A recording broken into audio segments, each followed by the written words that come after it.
This is Harsh Rules. I'm Ben Harsh, and today we're going to learn to play Monster Pack B, an expansion for Fireteam Zero. The Monster Pack B expansion was published in 2017 by Emergent Games and designed by Mike Langlois and Christian Linhart. Monster Pack B includes 5 monster figures and their associated monster cards. 3 of these figures are Elite class figures, and 2 are Boss class figures. Each of these figures is considered unique and can be used with any monster family. First, let's take a closer look at the components in the Monster Pack B expansion. Each of the 5 figures in Monster Pack B are considered unique figures, and this means they can be used with any monster family. The first 3 figures of Monster Pack B are Elites: the Eater of the Dead, the ELDIVORE, and the Artifact WRAITH. The most interesting feature of Monster Pack B is that the last 2 figures are bosses: the AETHER HUSK and Commander GEITZ. So with this pack, you can repopulate the boss at the end of each campaign. Before we look at each figure, let's have a quick review of how to read the monster stats for Fireteam Zero. At the top of the card is the monster's name and the family they belong to, as well as the class. This monster's class is an Elite. In Fireteam Zero, each monster is categorized into 3 classes: Minions, Elites, and Bosses. As you can see, each class level is stronger than the one that precedes it. The numbers below the name and class refer to the monster's hit points and attack resistance. Beneath this is another set of icons. The first icon refers to the monster's movement. A quick reminder, monsters are not inhibited by difficult terrain. The next 2 icons refer to the monster's attack strength, their attack type, and their range. The last icon in the set is for the monster's special ability. During the activation phase for monsters, if this symbol is rolled on the monster dice, then this special ability becomes active. At the bottom of the monster card, there's a short paragraph of text. This is the monster's special attribute. Now, let's look at each of the monsters in this pack in greater detail. As you can see, the Eater of the Dead has 7 hit points and a resistance of 2 across all weapon types. The Eater of the Dead has an attack of 3 brawl, but must be within 0 range. When the monster symbol is moved, the Eater of the Dead can move 2 locations rather than just 1. The Eater of the Dead special attribute is Burrow, which means that they treat all spawn points as adjacent to each other while moving. This allows the Eater of the Dead to cross distances quickly to meet its target. The next Elite monster is the ELDIVORE. The ELDIVORE has 7 hit points and a resistance of 2 to all attack types. The ELDIVORE attacks with 2 bullets and has a range of 2.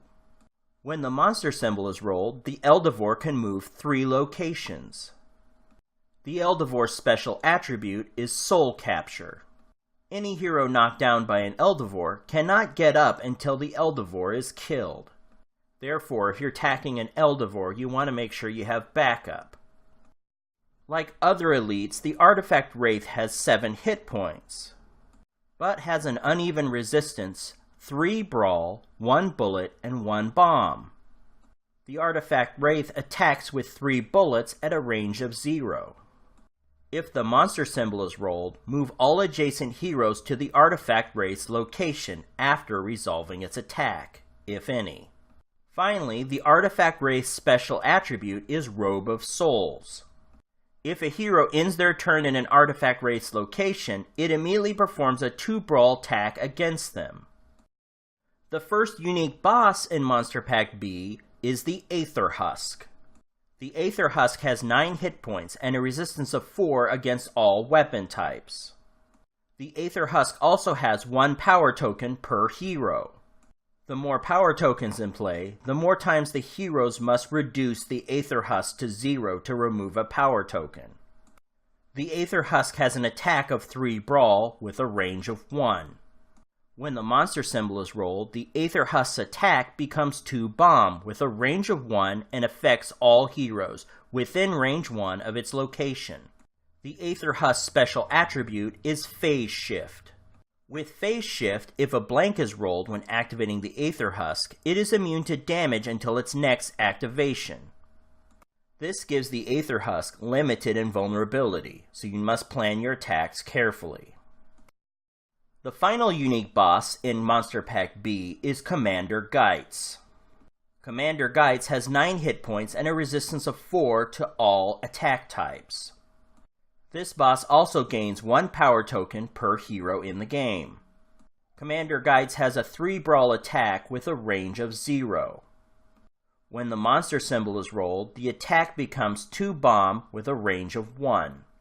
Commander GEITZ's special attribute is Armored. When Commander GEITZ is attacked, the first reaction played to reduce his resistance has no effect. Commander GEITZ is my favorite figure from Monster Pack B. GEITZ is the commander of the German Wunderwaffe. Essentially, this is the German version of Fireteam Zero that investigates the occult. The small clip of story from the Kickstarter is that Commander GEITZ utilized an artifact chunk to power his mechanized battle armor. Unfortunately, the artifact's influence has overwhelmed him and sent him on a vicious rampage. Now, let's learn how to integrate these new figures into the game. In each act of an operation is a listing for the monsters that are applied to the spawn pool and the reserve pool. These monsters are often called out by specific names, but really, it's the class of the monster that matters. For example, if you see a corrupted animal figure, that's really a minion class monster.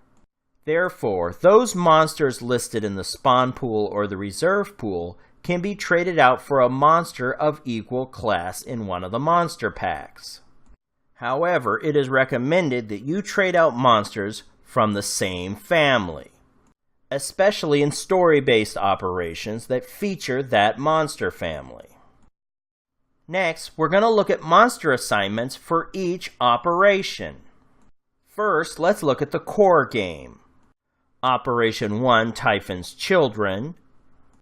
Operation 2, A Mother's Love, which feature the infected. And Operation 3, Follow the Moon, which features the Fetch. Now, by using these colored class icons as a guide, you can see where you can trade equally classed monsters from the expansions. Following this is Fireteam Zero's first expansion, the Europe Cycle. This expansion contains Operation Blacktooth, starring the Bloodless monster family. The Europe Cycle also includes 3 standalone missions. These standalone missions contain monsters from multiple families. Standalone Mission Blood Sacrifice, Standalone Mission The Hunt, and Standalone Mission Artifact Vault Bravo. Fireteam Zero's second expansion, the Africa Cycle. This expansion contains the operation Sticks and Stones, starring the Thornspawn monster family. The Africa Cycle also contains 3 standalone missions. Standalone Mission Between the Bones of the Earth, Standalone Mission Lost and Found, and Standalone Mission Clockwork.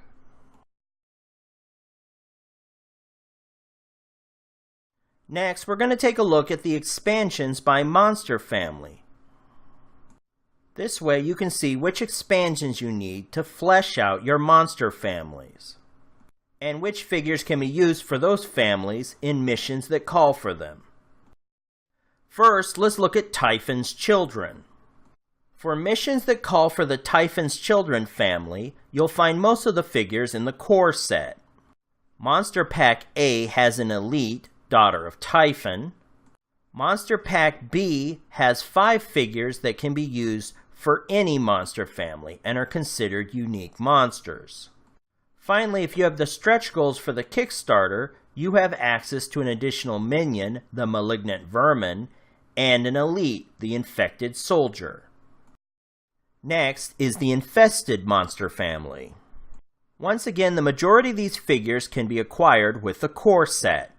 Monster Pack A gives you access to the Infesting Queen, an elite monster. Purchasing Monster Pack B gives you access to the unique monsters that can be used with any monster family. Monster Pack D and the Kickstarter stretch goals give you access to the same group of monsters: the Maggot Hound Minion and the Mangled Elite. The Fetch is the final monster family included with the core game. Monster Pack A offers the Whispering Fetch as an additional elite monster. Monsters can be used from Monster Pack B. Monster Pack C and the Kickstarter stretch goals include the Minion Marrow Fetch and the Elite Exhumed Fetch. The Bloodless monster family can be acquired in the Europe Cycle game expansion. This monster family can be further expanded with the Grim Imposter from Monster Pack A. Monster Pack B monsters can also be used, as with all other monster families. Monster Pack D and the Kickstarter stretch goals include the Lunger, an elite monster.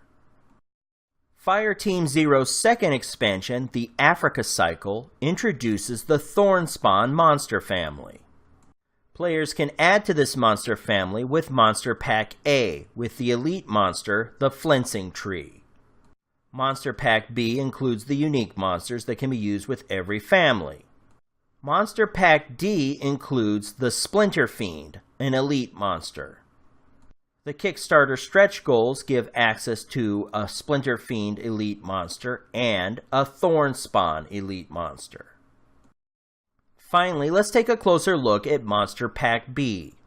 These monsters can be integrated into any monster family in the Fireteam Zero game. This pack includes 3 elite monsters, the ELDIVORE, the Artifact Wraith, and the Eater of the Dead. The most interesting aspect of this monster pack is the addition of 2 boss characters. These boss monsters can be swapped with any boss monsters in any of the Fireteam Zero operations: the AETHER HUSK and Commander GEITZ. Keep these monster expansions in mind when you set up operations to play Fireteam Zero with your friends. And that concludes our look at Fireteam Zero's Monster Pack A expansion.